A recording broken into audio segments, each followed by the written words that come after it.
පසුතැවීම් නැති කරගන්නේ කොහොමද? මේ ප්‍රශ්නේ ඔබටත් ඇති. එනිසා මේ පිළිතුර ඔබටත් වැදගත්. පසුතැවීම කියන්නේ වෙහෙසක්.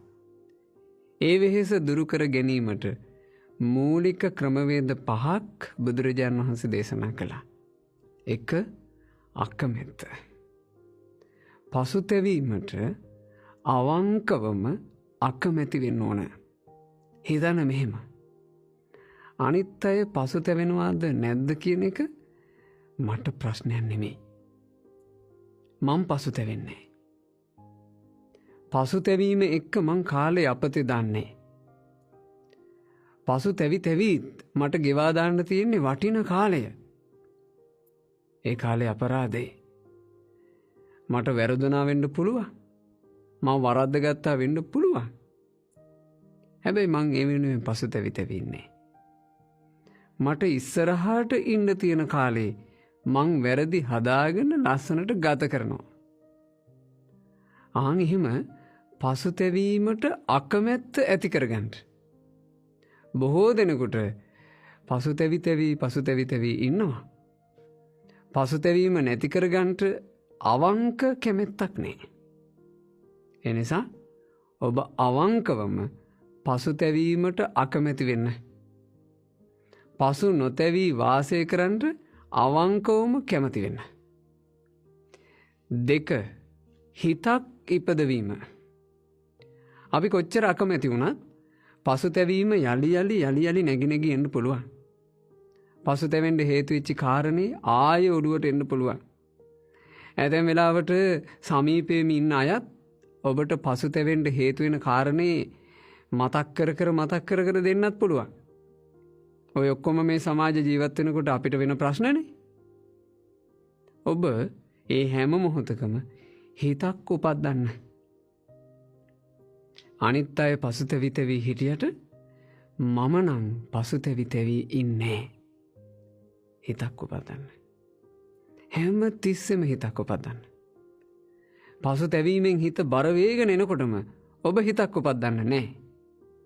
මම පසුතැවි ඉන්නේ. මම පසුතැවීම දුරු කරනවා. 3. නොපිරිහීම. නොපිරිහීමට කැමති වෙන්න. දියුණුවට කැමති වෙන්න. පිරිහෙන්න ආස කරන්න එපා. පසුතැවි ඉන්න කෙනා පෙනුමෙනුත් පිරිහෙනවා. එයාගේ කටයුතු වලිනුත් පිරිහෙනවා. එයාගේ සන්තෝෂයත් පිරිහෙනවා. එයාගේ සැපයත් පිරිහෙනවා. ඇයි අපි දැන පිරිහෙන්නේ? එනිසා හොඳට තේරුම් ගන්න. පසුතැවි ඉන්න අය පිරිහිලා ගියපු දෙන් ඒකට මට කරන්න දෙන්නේ. මම පිරිහෙන්නේ. මම මාව පිරිහෙන්න දෙන්නේ. මට මෙච්චර කාලයක් වැරදිච්ච නිසා මං පිරිහුණාද? පසුතැවි තව පිරිහෙන්නේ මං. මගේ ජීවිතේ මෙතනින් එහාට දියුණු කර ගන්නවා. දියුණුවට ආස කරන්න. 4. පාර මාරු කිරීම. ඔබ පසුතැවි යන මාවතක නම් මෙච්චර කල් ගියේ පාර මාරු කරන්න. කල්පනා කරන්න මේ විදිහට. පසුතැවීම වෙහෙසක්. මං ඒ වෙහෙස කර පාර මාරු කරනවා. මං පසුතැවෙන්නේ. මට මෙච්චර කාලයක් වැරදුනා. මං ගියේ වැරදි පාරක. දැන් පසුතැවි හිටියා කියලා මට හරි පාර ලැබෙන්නේ. මං අදින් පස්සේ හරි පාර යනවා. මට වැරදි ඇසුරක් නිසා වැරදුනා. හැබැයි පසුතැවි හිටියා කියලා මට හරි ඇසුරක් ලැබෙන්නේ. මං හරි ඇසුරක් තුල හරි පාර යනවා. පසුතැවීම කියලා කියන්නේ භයානක පාරක් වගේ. පසු නොතැවීම තුල ජීවිතේ ගුණධර්ම දියුණු කර ගැනීම සුන්දර මාවතක්.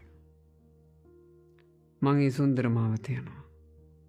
5 වෙනි කාරණාව තැවීම නොව සැනසීම. හොඳට කල්පනා කරන්න නුවණින්. මේ ජීවිතය ඇතුලේ අමා නිවන නම් වූ සැනසීම තුල සැනසිච්චි රහතන් වහන්සේලා මුනිවරු වැඩ හිටියා. ඒ මුනිවරු කවුරුත් තැවීම හින්දා සැනසීමක් ලැබුණේ. පසු තැවී නිවනට ගියනේ.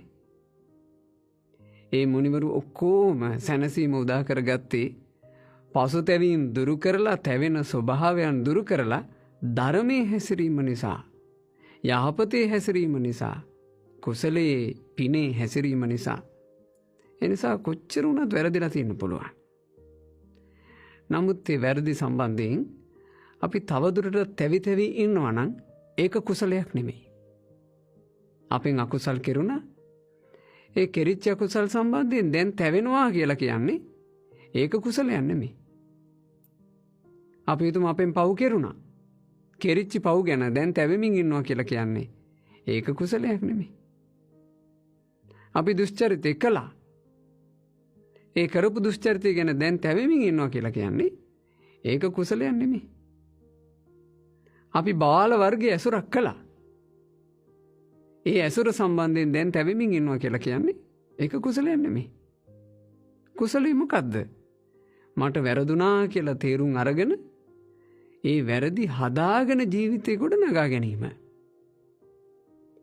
කරපු අකුසල් වෙනුවට කුසල් කිරීම. කෙරිච්චි පව් වෙනුවට පින් කිරීම. කරපු දුෂ්චරිතය වෙනුවට සුචරිතය පටන් ගැනීම. අධර්මයේ හැසිරීම වෙනුවට ධර්මයේ හැසිරෙන්න පටන් ගැනීම. කරගත් අයහපත වෙනුවට යහපතේ හැසිරෙන්න පටන් ගැනීම. තමන්ගේ ජීවිතයේ තියෙන වටින කාලේ ඒ උදෙසා ගත කරන්නට පසුතැවි කාලේ අපතේ දාගන්න එපා. පසුතැවෙන මොහොතේ සැනසීමකුත් නැහැ. පසුතැවිල්ල හේතු කරගෙන සැනසීමක් ලැබෙන්නේ නැහැ. එහෙනම් පසුතැවෙන්නේ මොන අර්ථයක් සලකාගෙනද? උපන් සත්වයා ලෝකේ හිටගෙන හිටිනා මොහොතේ ඔහුගේ වයස ගෙවී යාම නෑ හිටගෙන ඉන්නේ. ඔබ වාඩි වෙලා ඉන්න මොහොතේ ඔබේ වයස ගෙවී යාම නෑ වාඩි වෙලා ඉන්නේ. ඔබ නිදාගෙන හිටියට ඔබේ වයස ගෙවී යාම නෑ නිදාගෙන ඉන්නේ. ගත වෙන මොහොතක් පාසා අපේ වයස ගෙවි යනවා.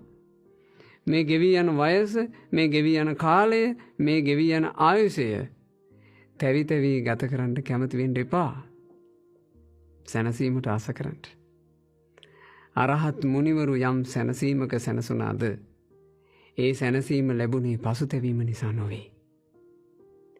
ඒ නිසා මම පසුතැවෙන්නේ. එහෙම කල්පනා කරන්න. ඔය ක්‍රම පහ තුල ඔබට පසුතැවීම දුරු කරගෙන සැනසෙන්න පුළුවන්මයි. ඉතින් පටන් ගන්න. පසුතැවි ඉන්නේ නැතුව සැනසිලිදායක ජීවිතයක් උපදව ගන්න. තෙරුවන් සරණයි.